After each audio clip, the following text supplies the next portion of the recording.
Isang mapagpalang araw sa inyong lahat, Luzon, Visayas, Mindanao, saan man kayo sulok ng mundo. Mag-ingat kayo palagi mga kabayan.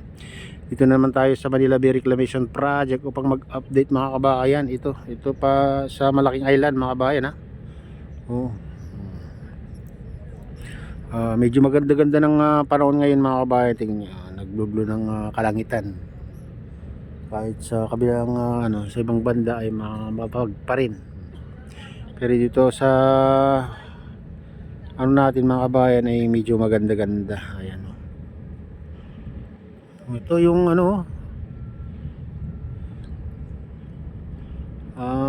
tinambakan nila at dito rin ipinadaan nung mga kabayan ito yung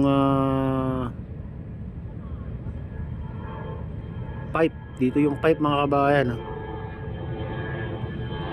malaki. Ayan o.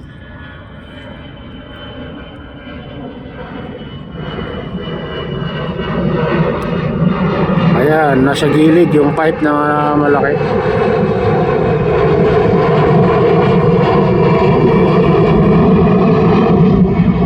At tinataasan na naman yung gilid mga kabayan at siguro ay tatambakan naman nila sa gitna. Tataasan na naman siguro dito mga kabayan banda. Dito yung malaking island mga kabayan yung 360 hectares sinasabi nila. Ganyang kalawak mga kabayan. Parang disyerto nga ito mga kabayan.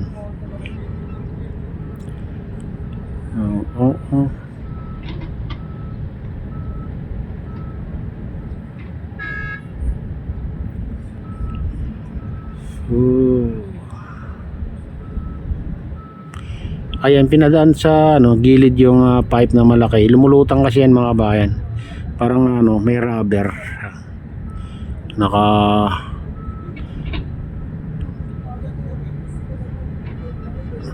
Siguro naka sa bakal, kung may bakal sa loob niyan.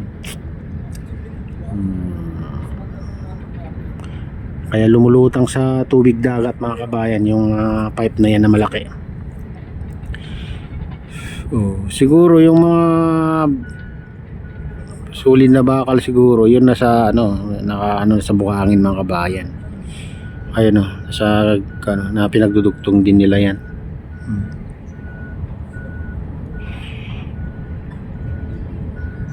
Andito yung isang dredging vessel mga kabayan. Ayan yung dredging vessel andito na sa loob.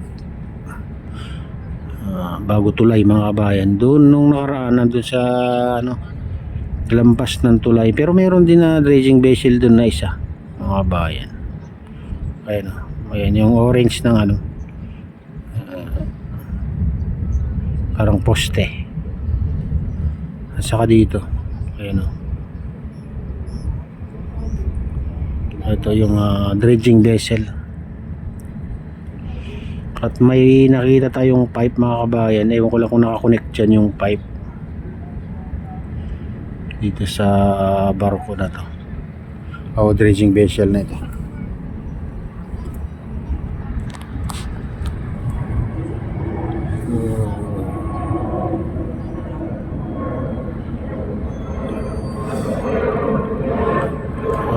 Silipin naman natin yung mga kabayan. Nasa tapat ng Simulation na island.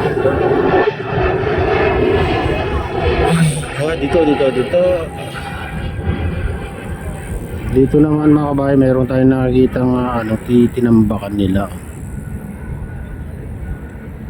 Ayan yung parang bagong tambak. Siguro magtataas din sila dyan mga kabayan. Tambakan din nila sa gitna, kaya tinaasan nila. Ganyan ginagawa talaga nila mga kabayan pag tataasan nila yung isang island na gusto nilang taasan ay tataasan nila bawat gilid. Ayan, para pag nagbuhos ay hindi maanod yung buhangin na itinambak nila, kasi may tubig yun mga kabayan. Grabe yung mga pressure ng nila, yung lumalabas sa pipe.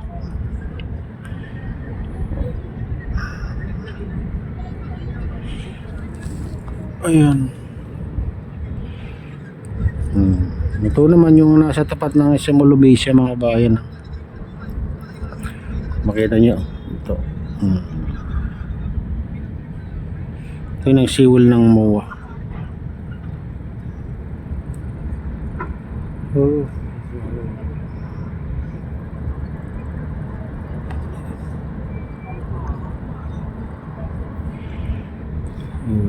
Kaya naman nagtatambak din sa gilid yan mga bayan. Tinatambakan nila yung gilid.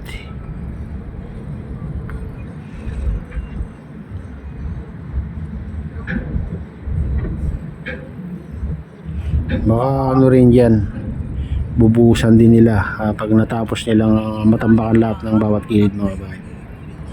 Bubuhusan din nila ng buhangin na may tubig.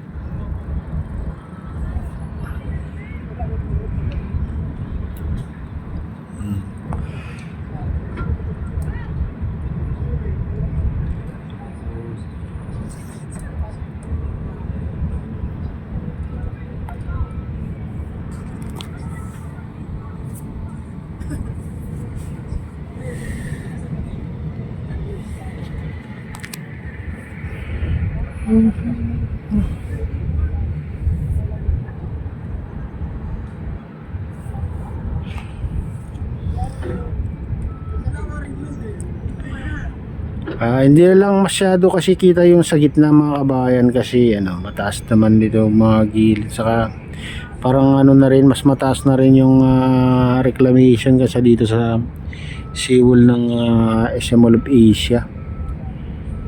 Makita mo lang ang kabuuan yan mga kabayan pag nasa taas ka ng SM sa Sky Garden. Ayan.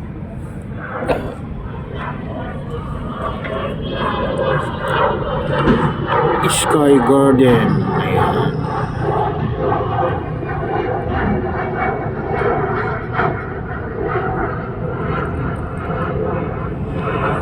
Ayan mga kabayan, ito na yung latest update dito sa Manila Bay Reclamation Project. At shoutout nga pala sa lahat ng OFW, mga immigrants sa mong bansa.